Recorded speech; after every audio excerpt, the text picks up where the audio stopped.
And I'm also going to ask Saudi Arabia and OPEC to bring down the cost of oil. You got to bring it down, which frankly, I'm surprised they didn't do before the election. That didn't show a lot of love. With oil prices going down, I'll demand that interest rates drop immediately, and likewise, they should be dropping all over the world.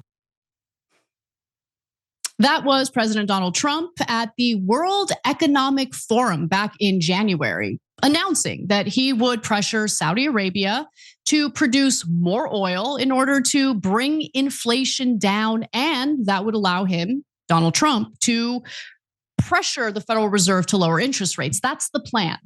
That's how he's going to lower inflation. That's how he's going to make the cost of borrowing lower. But Saudi Arabia is putting a damper on Trump's efforts, telling officials that it's just unwilling to augment oil supplies to bring costs down. I mean, think about it. Let's just pause for a second. Saudi Arabia is rich because of what? Because of oil.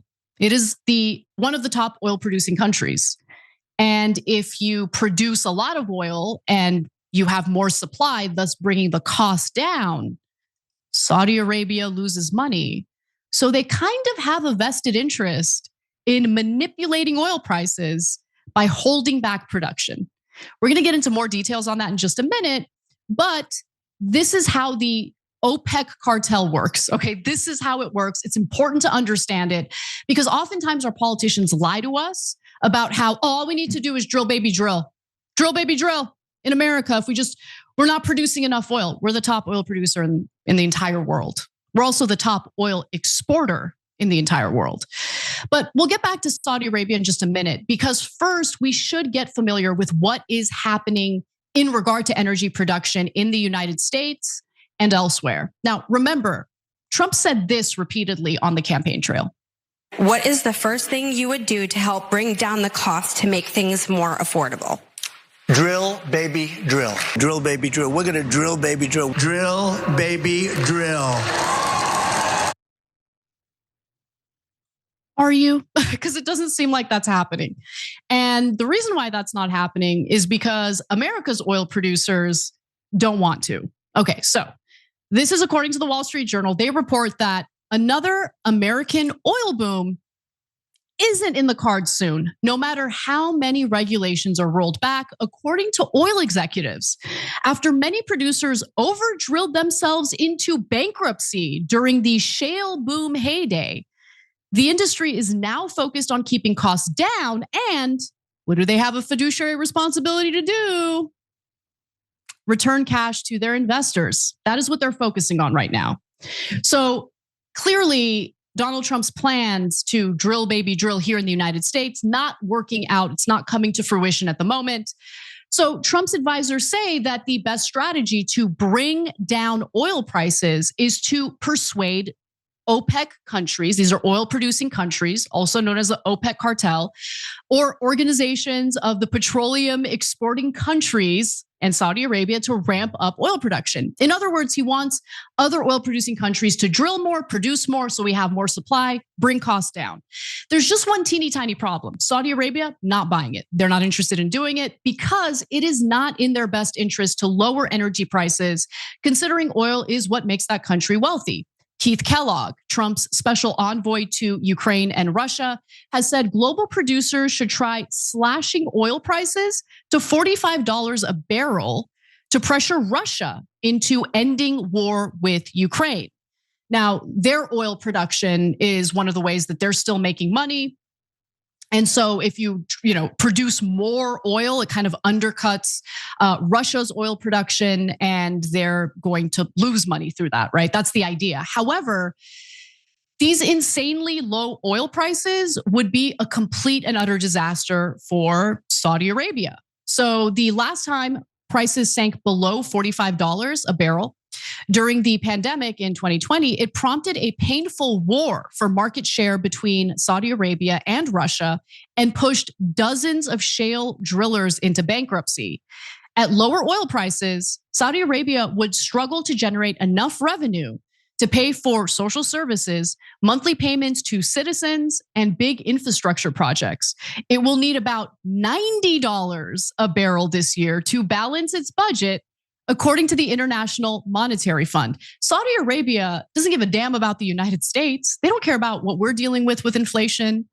They don't care about any war in Russia, Ukraine. Who cares? They care about their own wealth and the ability to balance their own budget. And the idea of going down to $45 a barrel is ridiculous to them. It would crush them. They need to be at $90 a barrel. You guys see how this international oil market works? It's all connected. So the reason why the US is furious with countries like Venezuela is because they've nationalized their oil. Now, they do also trade or export oil in the global economy. But when you, as a country, when the people of that country own the natural resources and it doesn't belong to multinational corporations, well, then they get to make decisions about how much oil they produce, where the oil goes. They can ensure that the oil actually benefits their own people first.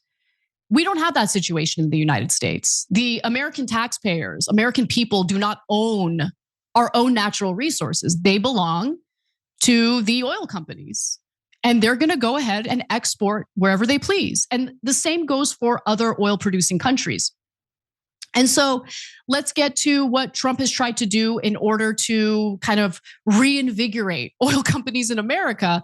He's been slashing regulations, right? And he's like, look, you don't have to worry about environmental regulations anymore. You don't have to worry about national monuments. I'm going to rezone things and make it easier for you to drill where you want.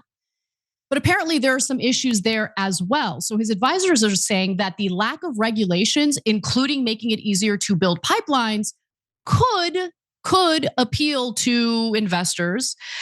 More capital flowing to the industry is expected to increase output, but not anytime soon. It's going to take a while.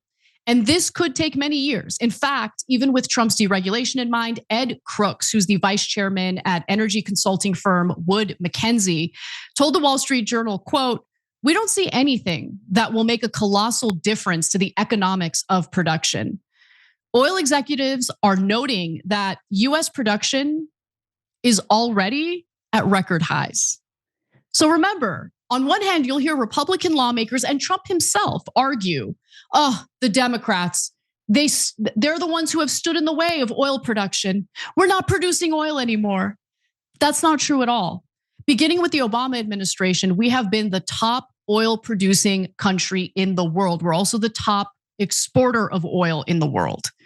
So the idea that we're not drilling enough is laughable. And even the oil executives are saying that, okay? Oil executives note that US production is already at record highs, but they do expect production to increase a little bit this year.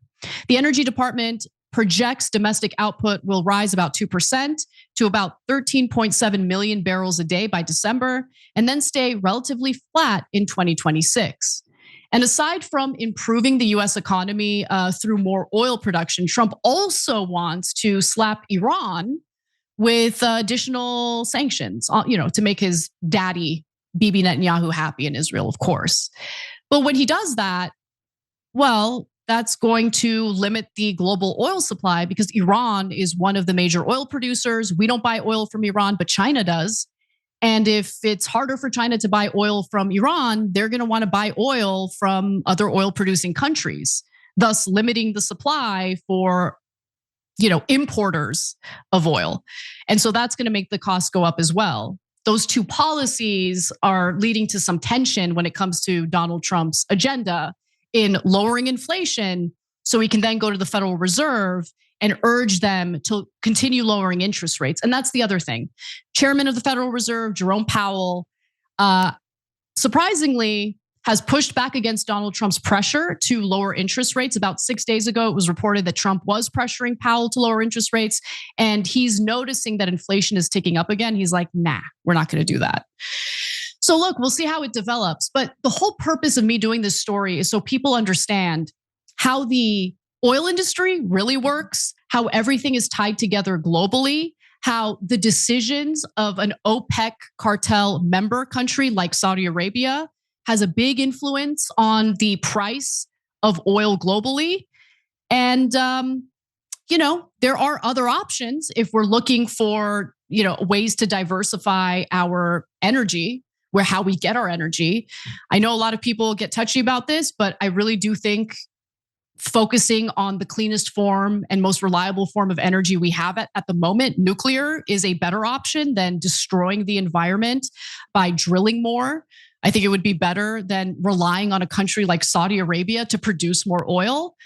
But right now, we are slaves to the whims of OPEC cartel countries. And that's just the reality of the situation. Thanks for watching the video, guys. We also love it if you hit the join button below, because that makes you a member, and members allow us to be independent, honest. We can be as progressive as we want, no corporate media influence, and that's all because of you guys. We love doing the show with our members. Hit the join button, become one of the Young Turks.